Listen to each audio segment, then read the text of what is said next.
অন্যদিকে একটু বাংলার দিকে নজর রাখতেই হবে, কারণ এবারও পূর্ণমন্ত্রী নেই বাংলার। তৃতীয় মোদী সরকারের বাংলায় দুই প্রতিমন্ত্রী, শান্তনু ঠাকুর তিনি জাহাজ প্রতিমন্ত্রী ছিলেন, তিনি জাহাজ প্রতিমন্ত্রী রইলেন। অন্যদিকে বিজেপি রাজ্য সভাপতি, শিক্ষা উত্তর পূর্ব উন্নয়ন প্রতিমন্ত্রী হলেন সুকান্ত মজুমদার। অর্থাৎ মোদী মন্ত্রিসভায় বাংলার দুই প্রতিমন্ত্রী। আবির ঘোষাল রয়েছে আমার সঙ্গে, আবিরের সঙ্গে কথা বলবো।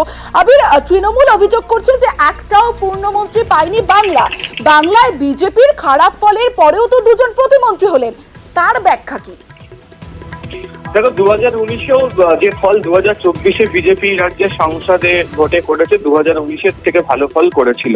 তখনও দেখতে পাওয়া গিয়েছিল যে কোনো পূর্ণমন্ত্রীকে সেক্ষেত্রে দেওয়া হয়নি। এবং তুমি যার কথা বলে যে তৃণমূল কংগ্রেস এই অর্থেই কটাক্ষ করতে শুরু করেছে, এবং সেখানে তারা বলছে যে বাংলাকে তো তারা গুরুত্ব দেয়ই না, এবং বাংলাতে এসে যে ধরনের প্রচার চলে শুধুমাত্র ভোটের আসন সংখ্যার নিরিখে, কিন্তু তার বাইরে কোনো ধরনের মন্ত্রক দেওয়া বা পূর্ণমন্ত্রী দেওয়ার ইস্যুতে থাকে না।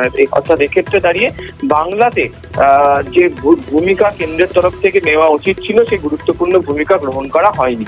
তবে বিজেপি শিবিরের বক্তব্য হচ্ছে যে শুধুমাত্র আসন সংখ্যার নিরিখে বা জায়গাকে দেখে তো নয়। প্রথমত হচ্ছে এবারে হচ্ছে একাধিক শরিক দল এই কেন্দ্রীয় মন্ত্রিসভাতে রয়েছে, তাদের মন্ত্রীরা রয়েছেন।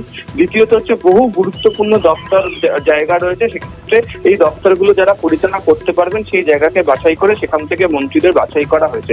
তবে তৃণমূলের বক্তব্য বা বিজেপি বিরোধী রাজনৈতিক দলগুলো আসলে কটাক্ষ করতে শুরু করেছে, এবং তাদের বক্তব্য হচ্ছে যে আসলে বাংলাকে গুরুত্ব না দেওয়ার ফলেই এটি, এবং যে কারণে হচ্ছে যে সুকান্ত মজুমদার এবং একই সঙ্গে হচ্ছে শান্তনু ঠাকুর, তাদের দুজনকে প্রতিমন্ত্রী করা হলো, কোনো ধরনের পূর্ণমন্ত্রী তারা পেলেন না। বেশ হবে।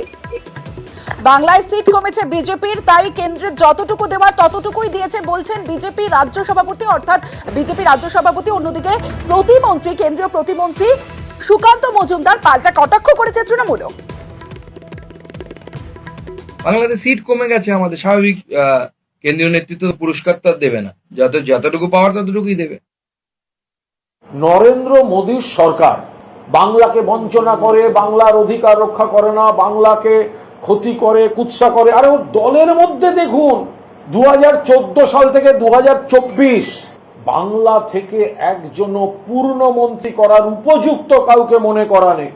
বাংলায় নিজের দলটাকেও সম্মান না দেয়া, মানুষ দেবে কেন সেই বিজেপিকে সম্মান? কেন মানুষ ভোট দেবেন যেখানে প্রধানমন্ত্রী নিজেই বাংলার বিজেপি সাংসদদের প্রতি অনাস্থা দেখাচ্ছেন যে এরা পূর্ণমন্ত্রী হওয়ার যোগ্য নয়? তো বাংলার মানুষ কেন বিজেপিকে সম্মান দিতে যাবে?